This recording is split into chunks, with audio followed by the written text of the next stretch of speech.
Mean यानी Pisces राशि का भविष्यफल। ये भविष्यफल हमारा स्पेशल है जिसमें हम बात कर रहे हैं अतिचारी बृहस्पति। अतिचारी बृहस्पति जो अभी मिथुन राशि में वक्री से डायरेक्ट हुआ है और ये डायरेक्ट हुआ है 11 मार्च 2026 को। तो यहाँ से दौड़ता हुआ 2 जून 2026 को कर्क राशि में प्रवेश कर जाएगा। तो हम कहना चाह रहे हैं कि आज से लेकर यानी 11 मार्च से लेकर 2000 जून तक किस तरह के परिणाम देगा, इसकी हम बात आपसे करने वाले हैं। और हमारी राशि इस समय मीन, और यहाँ पर हम बात करते हैं मार्च की। मार्च के महीने में जो सूर्य और मंगल हैं वो आपकी राशि से द्वादश है और जो बृहस्पति है वो आपकी राशि से चतुर्थ भाव में है।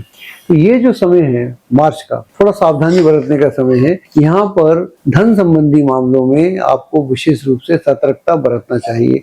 ऐसा इन्वेस्टमेंट कदापि नहीं करना चाहिए जिसके बारे में आप पूरी तरह से जानकारी आपको नहीं है या आपको पता नहीं है और आप जबरदस्ती औरों के कहने पर या कोई आदमी आपको इतना इन्फ्लुएंस में ले लिया, आप कहते हैं मैं इसको कर लेता हूं, तो इसको ना करेंगे तो आपके लिए अच्छा रहेगा। तो इसको करने से नुकसान हो सकता है, इस बात का आपको विशेष रूप से ध्यान रखना चाहिए।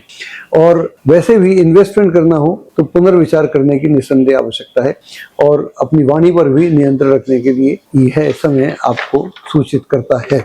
इसके बाद जैसे ही 2 अप्रैल में हम आते हैं, वहां पर मंगल सीधा आपकी राशि में यानी मीन राशि में प्रवेश कर जाता है और फिर 14 अप्रैल को ये सूर्य भी वहीं आ जाता है।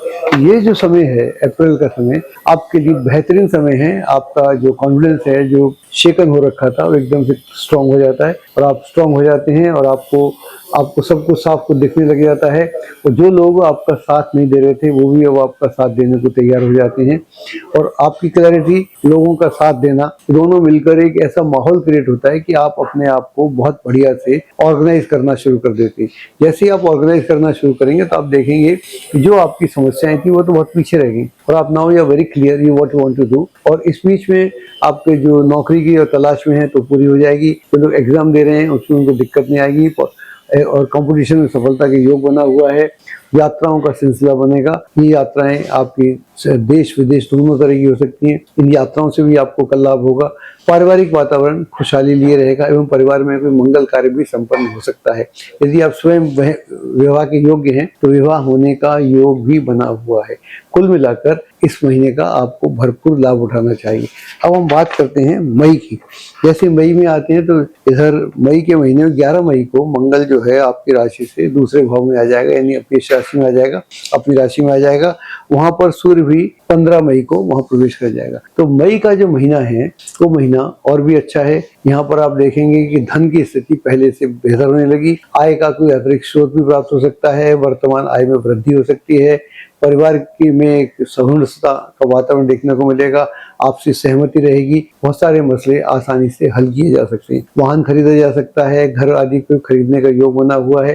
कुल मिलाकर ये एक ऐसा समय है जिसका आप भरपूर लाभ उठाएंगे। बृहस्पति, आप जैसा मैं बोल रहा था, बृहस्पति आपकी राशि से डायरेक्ट हो गया है और ये आपकी राशि से चतुर्थ भाव में है। जब तक हम मई में आते हैं तो ये तो बिल्कुल आखिरी डिग्री में होगा, 25-26 डिग्री में होगा। तो ये भी आपको अच्छा फल देना शुरू कर देगा। मई के महीने में आप देखेंगे कि आपको कुछ ऐसा ऑफर आएगा जिसकी आपने कल्पना भी नहीं की थी और ये ऑफर हो सकता है उन लोगों से हो जिनको आप जानते भी ना हो या जिनको जानते हो तो बहुत पहले कभी मिले हो और आप भूल गए हो, या विदेश से भी हो सकता है। किसी फॉरेन कंट्री से कोई लोग आ सकते हैं, कंपनी आ सकती है, कोई संस्था ऐसी आ सकती है जो कहीं आपका तलाश कर रही थी या पूर्व में जो आपने उनके साथ में किया है। तो ऐसी स्थिति का योग बन रहा है। ये स्थिति आपके लिए काफी अच्छी रहेगी और परिवार की दृष्टि से अच्छा समय है। और बच्चों का जो प्रदर्शन है अपने अपने क्षेत्र में बहुत अच्छा रहेगा। भाग्य का भरपूर सहयोग बना रहेगा। भाग्य के सहयोग से भी आपके रुके हुए कार्य बनेंगे। कुल मिलाकर यह एक बेहतरीन समय है और इस समय का जितना आप बेहतर से लाभ उठाएं आपके लिए अच्छा रहेगा। और जैसे ही आप जून में प्रवेश करते हैं वहां आप देखेंगे कि बृहस्पति ऑलरेडी आपकी राशि से पंचम भाव में आ गया। जैसे बृहस्पति पंचम भाव में आएगा तो वहां से पूरा नवंबर अक्टूबर तक चलता रहेगा। तो पूरा वर्ष आपके लिए अच्छा हो जाएगा। तो कुल मिलाकर इसको अगर हम व्यापक दृष्टि से देखेंगे तो मैं ये बोलूंगा कि मई से ही स्थितियां आपके पक्ष में चली जाएंगी। वो साल के अंत तक चलेंगी। बाकी फिर आपकी राशि को और विस्तार से बाद में बात करते रहेंगे।